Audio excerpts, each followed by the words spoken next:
Allo la base, ici Marvelous. Bonjour à tous. Vous êtes un fan de Marvel? Eh bien cela tombe bien car moi aussi, et si je suis dans l'espace aujourd'hui, c'est pour vous partager mon classement des films produits par le MCU depuis 2008, de la 21e place à la 11e place pour cette première vidéo.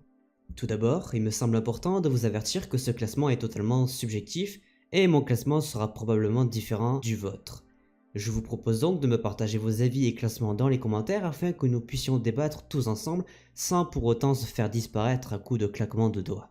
Il est important également d'avoir vu tous les films du MCU jusqu'à Captain Marvel pour éviter d'être spoilé. Installez-vous bien avec un petit café car on commence directement. En 21e place, j'ai nommé Ant-Man et la Guêpe. D'un point de vue scénaristique, je trouve que le film a peu d'enjeux à mettre en avant et l'arrivée de Janet ainsi que de ses pouvoirs n'est clairement pas expliquée ni détaillée. Ce que je trouve personnellement dommage quand on connaît la puissance de ses pouvoirs dans les comics. Il reste tout de même un bon divertissement humoristique, mais c'est bien le seul point positif que je lui accorde.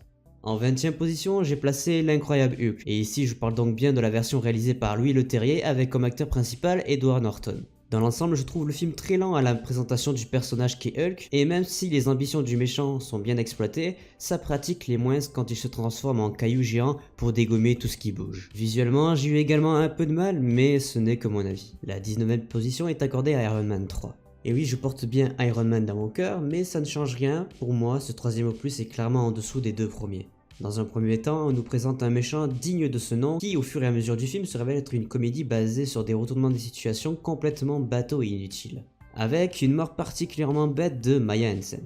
Tout en saluant la prise de risque proposant un Pepper Potts mis au premier plan, il manquait clairement de crédibilité dans le personnage et je n'ose même pas parler de sa fausse mort qui ne m'a pas inquiété une seule seconde.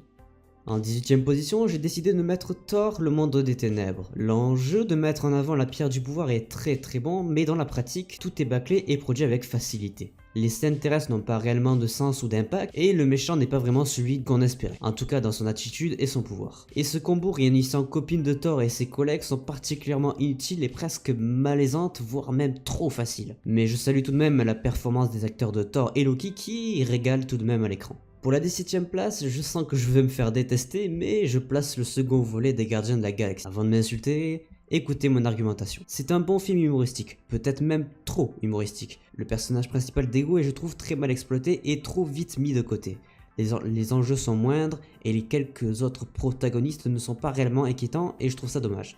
Je pense notamment à la grande prêtresse Aisha qui, dans les comics, est beaucoup plus importante et beaucoup plus puissante quant à l'arrivée d'Adam Warlock. Il y avait un vrai moyen de rendre le film beaucoup plus captivant que marrant.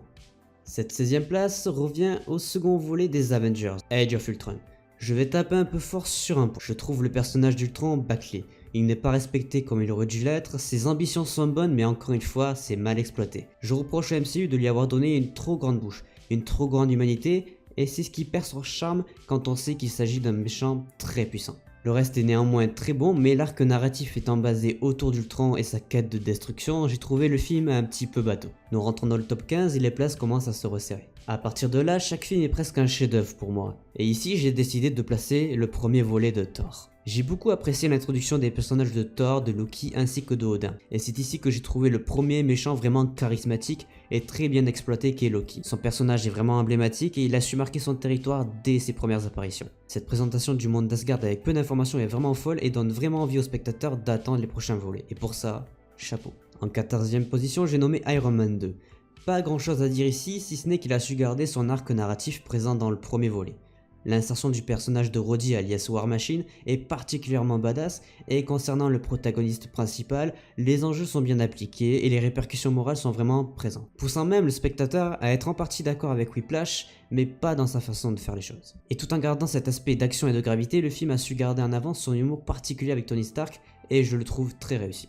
On dit du numéro 13 qu'il porte malheur, mais pour le coup il porte bonheur. J'accorde donc cette place à Black Panther. C'est probablement un des plus beaux films visuellement parlant que j'ai pu voir de toute ma vie. Ses décors sont époustouflants et les effets spéciaux sont vraiment incroyables. J'ai hésité à le placer beaucoup plus haut, mais j'ai eu beaucoup de mal avec les scènes de combat que j'ai trouvées légèrement trop courtes et pas exploitées à son maximum.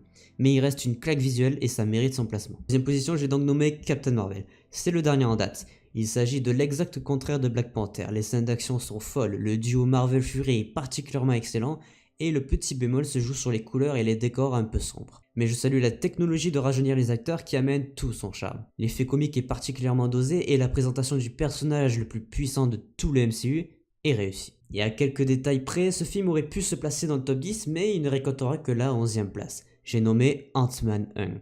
L'insertion de ce personnage est juste sublime et avec beaucoup d'humour pourtant. Le film est très bien. Mon seul souci est le protagoniste principal que je n'ai pas réellement trouvé très impactant malgré ses scènes d'action hors du commun, avec cette vision minuscule sur des jouets qui paraissent réellement dangereux à leur taille. Mais il est néanmoins très bon. Et bien voilà, nous arrivons déjà à la fin de cette première partie des classements des films du MCU et je vous invite donc avant de quitter le vaisseau à laisser un petit pouce bleu. Pourquoi pas laisser votre avis dans les commentaires afin que nous puissions débattre tous ensemble. Vous pouvez également partager ma vidéo à vos amis et surtout à vous abonner à la chaîne, c'est le meilleur moyen de me soutenir dans ce travail et vous serez la bienvenue dans mon équipage. Je suis également sur les réseaux sociaux, notamment Instagram et Twitter, de toute façon tous les liens sont dans la description. Je vous souhaite une bonne soirée, c'est les folles aventures de Marvelous, ciao.